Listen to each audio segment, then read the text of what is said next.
SmackDown Live gave us a good show to look at. And I'm going to say this. I actually enjoyed SmackDown more than I enjoyed Raw. I can tell you, if you want to know if you should see the show more than once, you should. At least one more time. I'm not saying to look at it 3 times. Twice would be cool. And there's certain parts in there that you will find very entertaining. Let's talk about the first part that was entertaining.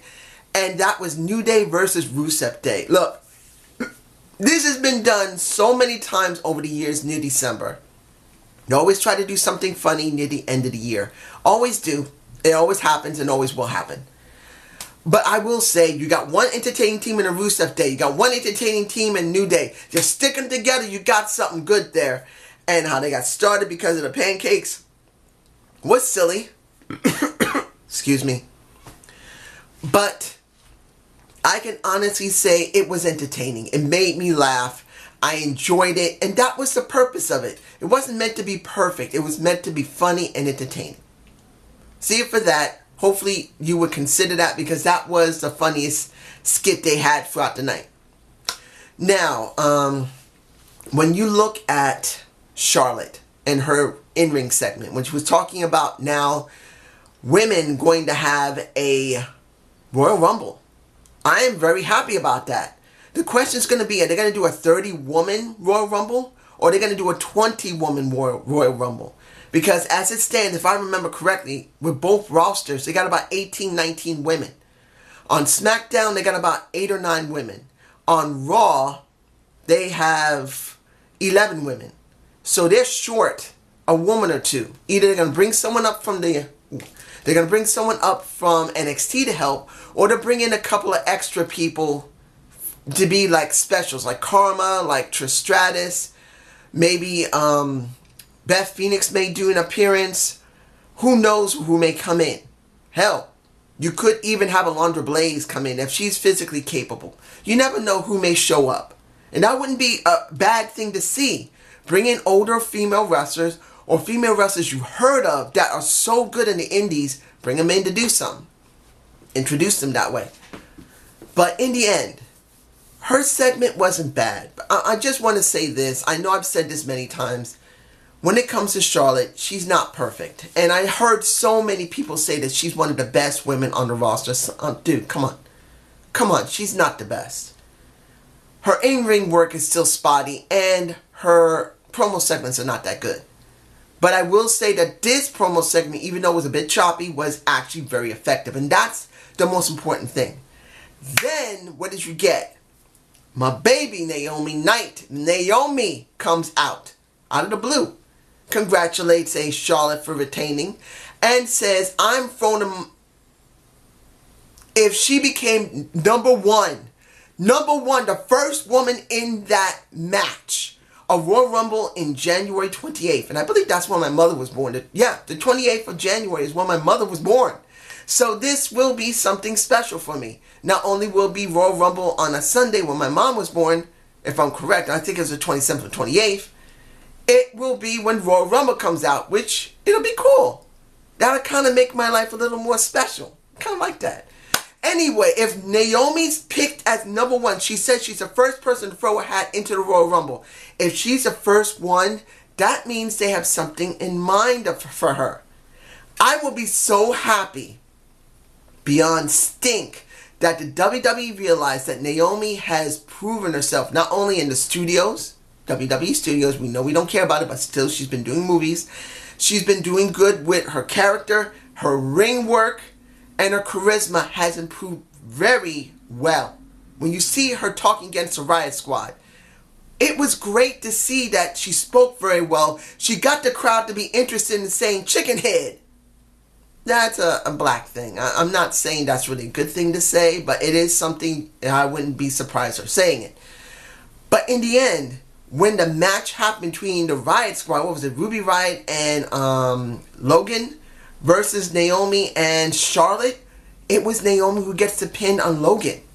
That means something. You could have had Charlotte win that pin, but it was Naomi who got it, which made me incredibly happy and very, very fascinated and wondering, will Naomi be the first female pick? In other words, the first 2 women who will be starting the Royal Rumble Will it be Naomi? That would be amazing if it was. That means even if she doesn't make it to the end, she will be spotlighted. And that's something you don't see for women. Particularly if it isn't Sasha or Charlotte or any of the women who came up from NXT. This is an FCW girl. My baby. That's my baby.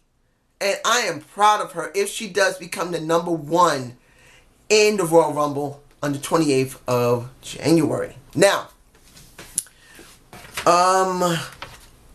the match between the Usos and Shelton Benjamin and Chad Gable. Good match. But, here's the thing. I don't believe that Shelton Benjamin and Chad Gable should be together. I know, like the Lex Man said, these guys are amazing together. Chad Gable is a beast when he came to his super suplexes. I mean, overhead, he did like a bridge suplex during the Clash of Champions and did it well. But here's the thing for me personally. As a tag team, they just does not feel right now. I think in 2018 it would have been better. Because both of them would have been more established. You bring in Shelton Benjamin as a tag specialist. Instead of letting him be by himself at first. Then bring him in as a tag specialist with Chad Gable.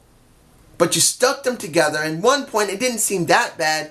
But they lost steam. And I know a lot of people say no, they have not. They have. What are they doing?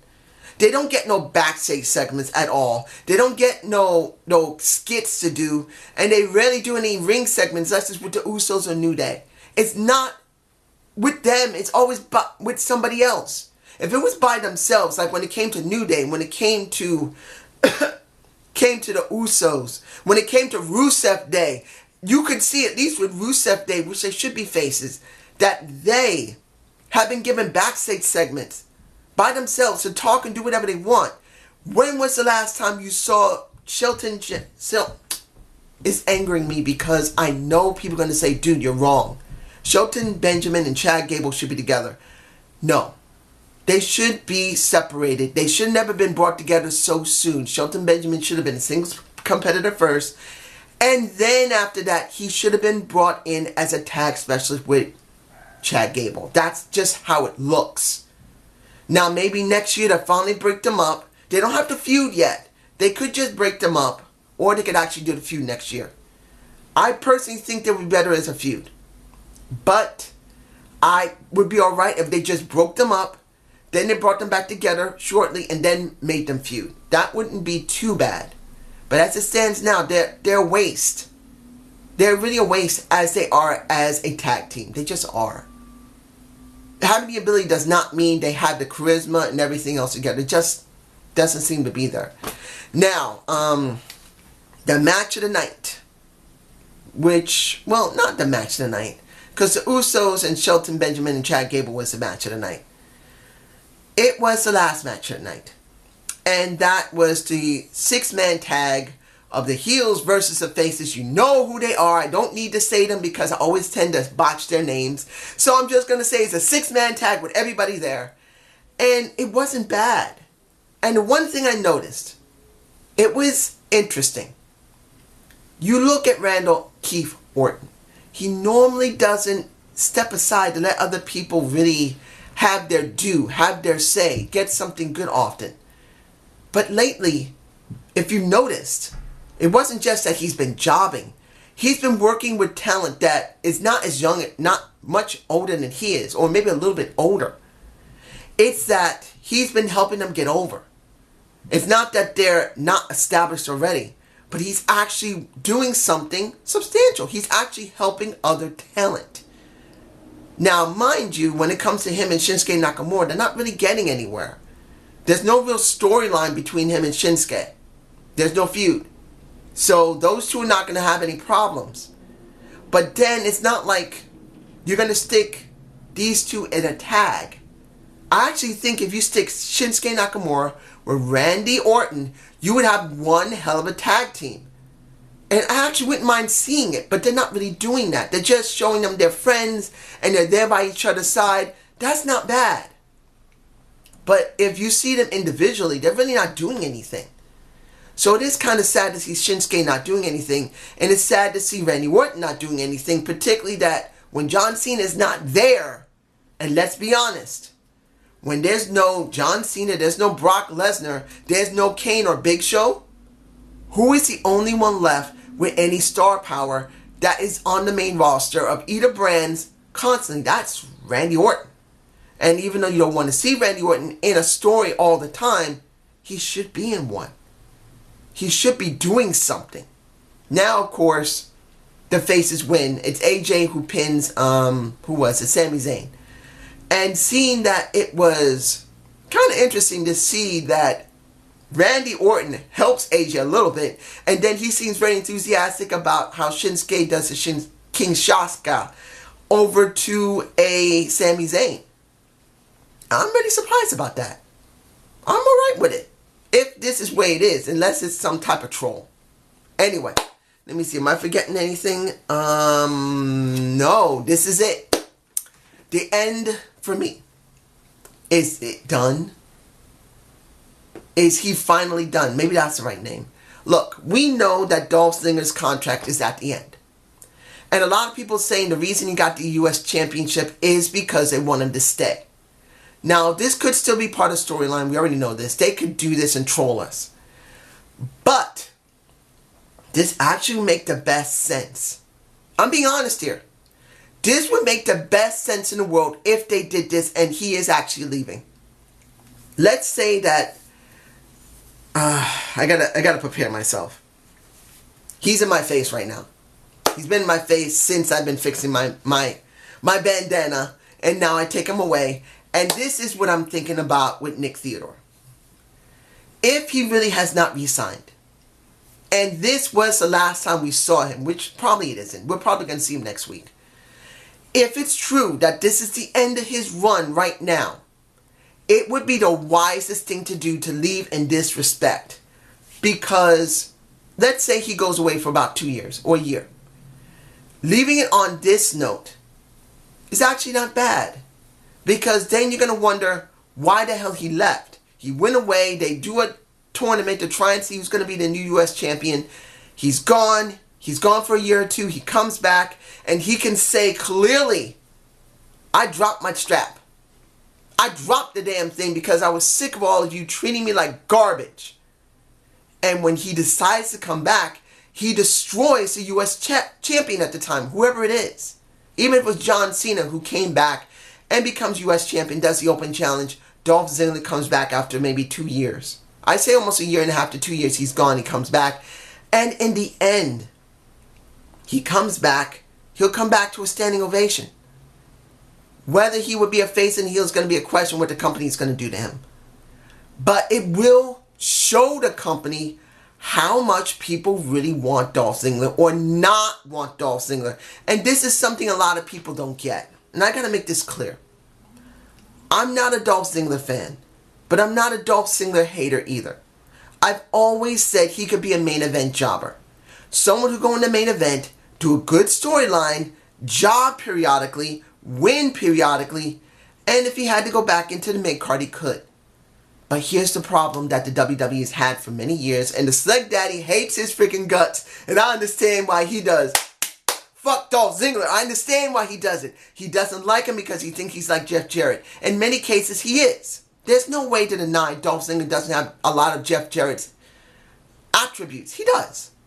But you can't say 100% that the guy has been given the opportunity to go into the main card and actually be decided on by the people. He just hasn't.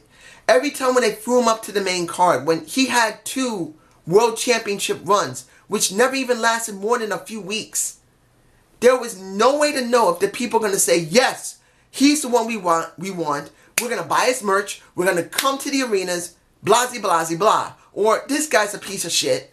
I don't want nothing to do with him. I'm not going to buy his merch. I'm not going to come to the arenas. And I'm not going to buy the pay-per-views. Period. It's never happened. And so many people have said that he is the best they have and he should already been pushed. Now with him leaving, if this is true, this will give the WWE a good gauge of what they really got in their hands. Either a main eventer, or a freaking flop that needs to stay in the mid-card. That's what it comes down to. If he really leaves now, he goes away for nearly 2 years and then comes back, we will find out how enthusiastic we really are about him. For me personally, if Dolph Ziggler is leaving, if this is it, and he's gone for nearly 2 years, and he comes back, I'll be interested in seeing what it's going to be like. But this is the key for me personally. Anyone who leaves a company, they're expected to improve themselves because there's no one going to be pandering to them. No one's going to just be giving them any chances either. He's going to be in a new company. He's got to bust his ass. In some form or fashion. He has to bust his ass. Sorry, I'm still sick. If he goes to New Japan Pro Wrestling, or he goes Impact Wrestling, or if he goes to Lucha Underground, if they're coming back next year. From what I understand, they may be getting another season.